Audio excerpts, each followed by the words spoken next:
భక్తి భాస్కర ప్రేక్షకులకు నమస్కారం. మన పురాణాలలో దేవుళ్ళ ఆసనాలు, వారి చేతిలో ఉండే వస్తువులు, వారి ఆయుధాలను గురించి చదువుకుంటాం. అలాగే పలు పౌరాణిక చిత్రాలలో, చిత్రపటాలలో చూస్తుంటాం. కానీ వాటి వెనుకున్న ఆంతర్యం ఏమిటో మనలో చాలా మందికి తెలియదు. ముఖ్యంగా ఇప్పుడు సంపదకు ప్రతీక అయిన లక్ష్మీదేవి గురించి తెలుసుకుందాం. క్షీరసాగర మథనంలో కమలంతో పాటు ఆవిర్భవించింది లక్ష్మీదేవి. అందుకే ఆ రూపం ఆమెకు అత్యంత ప్రీతిపాత్రమైనది. ఆమె పద్మంలో కూర్చోవడం, రెండు చేతులలో కమలములు, ఇరువైపులా తెల్లటి ఏనుగులు కుంభాలతో అభిషేకిస్తూ ఉండటం వంటివి ఎందుకున్నాయి?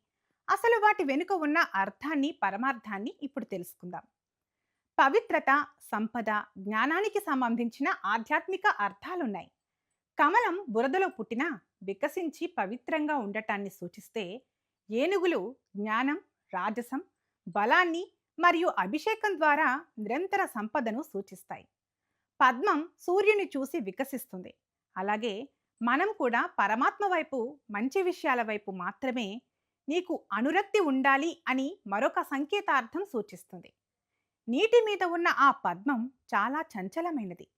అందువలన లక్ష్మీదేవి కమలంపై కూర్చోవడం అంటే సంపద ఎప్పుడూ నిలకడగా ఉండదని కూడా అర్థం చేసుకోవాలి. అలాగే అమ్మవారి రెండు కర కమలములలో భౌతిక, ఆధ్యాత్మిక ఉన్నతి అనుగ్రహాలు ఉన్నాయి. లక్ష్మీదేవికి ఇరువైపులా ఉండే తెల్లటి ఏనుగులు గజబలాన్ని, స్వచ్ఛతను, సంపద యొక్క స్థిరత్వాన్ని సూచిస్తాయి. ఇవి అమ్మవారికి నిరంతరం అభిషేకం చేస్తూ అష్టైశ్వర్యాలను ప్రసాదిస్తాయని నమ్మకం. లక్ష్మీదేవి రూపాన్ని ఋషులు, మహర్షులు ధ్యాన తపస్సులో అష్టలక్ష్ములుగా దర్శించి తరించారు.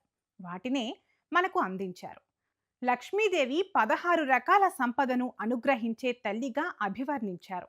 అవేమిటంటే జ్ఞానం, తెలివి, బలం, శౌర్యం, వీరం, అందం, జయం, కీర్తి, ధృతి, నైతికత, ధనం, ధాన్యం, ఆనందం, ఆయుష్షు, ఆరోగ్యం మరియు సంతానం వంటివి ఇస్తుంది. ఇలా సరళంగా చెప్పాలంటే జ్ఞానంతో కూడిన పవిత్రమైన సంపద బలమైన శక్తితో కలిసి ఉన్నప్పుడే పరిపూర్ణమైన లక్ష్మీ కటాక్షం మనకు కలుగుతుందని ఈ రూపం చెబుతుంది. ఓం శ్రీ మహాలక్ష్మి నమోస్తుతే. మీకు ఈ వీడియో నచ్చినట్లయితే వెంటనే లైక్ చేయండి, షేర్ చేయండి. ఇలాంటి మరిన్ని వీడియోల కోసం మా ఛానల్ని సబ్స్క్రైబ్ చేసుకుని బెల్ ఐకాన్ను నొక్కండి.